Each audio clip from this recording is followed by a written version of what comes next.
नमस्कार दोस्तों, मैं राज पांडे। आप देख रहे हैं आरसीएन टुडे। आप सभी का आरसीएन टुडे चैनल पर हार्दिक स्वागत है। अभी की लेटेस्ट अपडेट के बारे में बात करेंगे।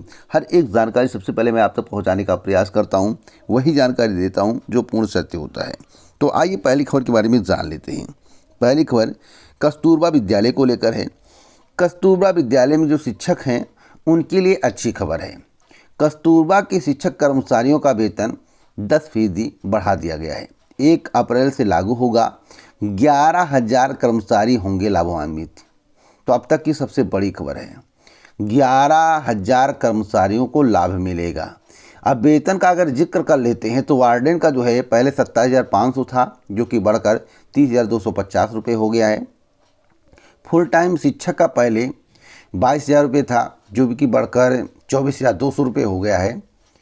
उर्दू शिक्षक का पहले 14,000 था, जो कि 16,408 रुपये हो गया है।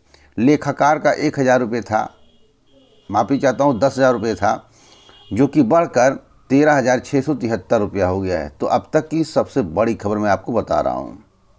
जहाँ तक रही हेड कुक की बात, तो हेड कुक को 8,577 रुपये, सहायक कुक को 6,433 रुपये, अन्य सपोर्ट स्टाफ चौकीदार को 6,498 रुपये वेतन मिलेगा। अगली अपडेट है 15 अप्रैल से शुरू होगी स्टेट यूनिवर्सिटी में परीक्षाएं। प्रोफेसर राजेंद्र सिंह रज्जू भैया स्टेट यूनिवर्सिटी की परीक्षा समिति की बैठक में महत्वपूर्ण निर्णय लिया गया है। अगली खबर कांग्रेस को लेकर है। कांग्रेस को सुप्रीम कोर्ट से बड़ी राहत मिली है। आपको बता दें, आयकर विभाग ने 3,500 करोड़ रुपए की कर वसूली के मामले में 24 जुलाई तक कांग्रेस के खिलाफ कोई दंडात्मक कार्रवाई नहीं करेगा। सुप्रीम कोर्ट ने केंद्र सरकार की ओर से सॉलिसिटर जनरल तुषार मेहता ने बताया कि चूंकि लोकसभा चुनाव चल रहे हैं, इसलिए विभाग वसूली कार्रवाई या कोई दंडात्मक कार्रवाई अभी नहीं करेगा। जस्टिस वी नागरत्ना और जस्टिस ऑगस्टीन जॉर्ज मसीह की पीठ के समक्ष मेहता ने कहा कि कांग्रेस एक राजनीतिक दल है और चुनाव चल रहे हैं, इसलिए हम अभी कोई कार्रवाई नहीं करेंगे। उन्होंने कहा है कि विभाग मामले के मेरिट पर टिप्पणी नहीं कर रहा है और सभी अधिकार व विवाद खुले रहने चाहिए। कांग्रेस की ओर से वरिष्ठ वकील जो है अभिषेक मनु सिंघवी इस कदम को सौम्य बताया। पीठ ने मेहता का बयान दर्ज करने के बाद अगली सुनवाई 24 जुलाई तय कर दी है। तो 24 जुलाई को क्या होगा, देखने वाली बात होगी, कुछ भी हो सकता है। अगली खबर टीजीटी-पीटी वेटिंग लिस्ट को लेकर है। आपको बता दें, माध्यमिक शिक्षा सेवा चयन बोर्ड की टीजीटी-पीटी भर्ती 2021 की प्रतीक्षा सूची की दूसरी काउंसलिंग हाईकोर्ट में पिछड़ा वर्ग के अभ्यर्थी की ओर से याचिका लगाए जाने से अटक गई है। शिक्षा निदेशालय ने भर्ती में जिस श्रेणी का पद रिक्त था, प्रतीक्षा सूची से रिक्त पद के सापेक्ष उसी वर्ग के अभ्यर्थी को पहली काउंसलिंग से कॉलेज आवंटन कर दूसरी काउंसलिंग की तैयारी शुरू की है।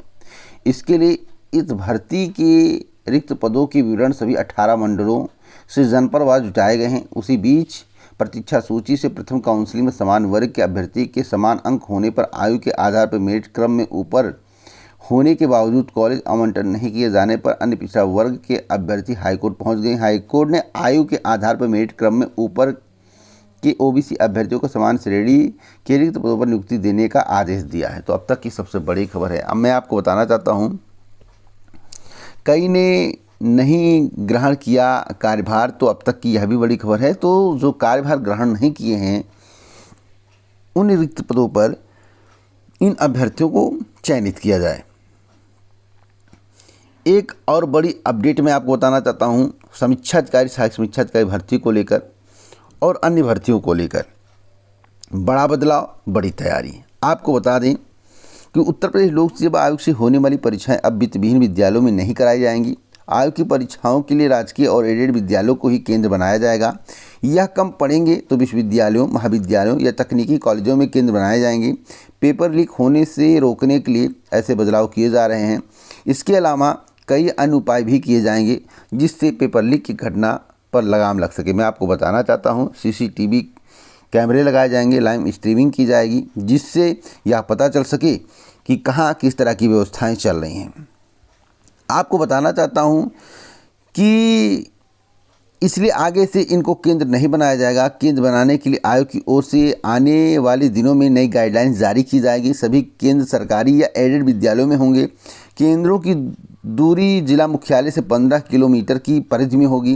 प्रत्येक केंद्र पर प्रश्न पत्र पहुंचने के लिए अलग अलग अधिकारी तैनात किए जाएंगे। कोषागार से लेकर केंद्र पर प्रश्न पत्र खुलने तक एक ही अधिकारी की जिम्मेदारी में प्रश्न पत्र रहेगा। वह अधिकारी लगातार कैमरे की नज़र में रहेंगे। परीक्षा के दौरान अभ्यर्थी की अनुपस्थिति होने से बचे प्रश्न पत्र मौके पर ही सील किए जाएंगे। तो यह बड़ी अपडेट मैं आपको दे रहा हूँ। एसएससी की बात कर लेते हैं। एसएससी के माध्यम से एक बड़ी भर्ती आपको बहुत जल्द देखने को मिलेगी। कर्मचारी चयन आयोग की कंबाइंड हायर सेकेंडरी भर्ती 2024 जल्द शुरू होने वाली है। आयोग ने अभ्यर्थियों को सलाह दी है कि 17 फरवरी से शुरू हुई नई वेबसाइट पर एकल अवसरीय पंजीकरण यानी कि OTR फॉर्म ज़रूर भर दें, क्योंकि पुरानी वेबसाइट पर किया गया OTR फॉर्म मान्य नहीं होगा। नई वेबसाइट पर लाइव तस्वीरें खींचने की व्यवस्था होंगी। तो अब तक की सबसे बड़ी खबर है। तो एसएससी CHL भर्ती का विज्ञापन बहुत जल्द देखने को मिलेगा और बम्पर पद होने की संभावना है। अगली खबर UPSSC की है, यानी कि उत्तर प्रदेश अधीनस्थ सेवा चयन आयोग की है। उत्तर प्रदेश अधीनस्थ सेवा चयन आयोग के माध्यम से लोअर PCS की वैकेंसी 2023 में नहीं आई, अधियाचन पहुंचा था। अब फिर 2023 से क्या 2024 में आएगी, यह भी सबसे अहम सवाल है। मैं आपको बताना चाहता हूं, इसके लिए चुनाव के बाद प्रतियोगी छात्रों के द्वारा प्रयास किया जाएगा कि पेट 2023 से 2024 में लोअर PCS की वैकेंसी का विज्ञापन जारी कर दिया जाए। बम्पर पद हैं, पदों में कोई कमी नहीं है। अगर आयोग के द्वारा बात मान लिया जाता है तो आपको यह वैकेंसी सितंबर से लेकर नवंबर के बीच में देखने को मिलेगी। नहीं मानता है आयोग तो यह वैकेंसी पेट 2024 से आएगी। और 2024 से 101% नहीं, 2000% है तो 2000% मानकर चलिए वैकेंसी आएगी।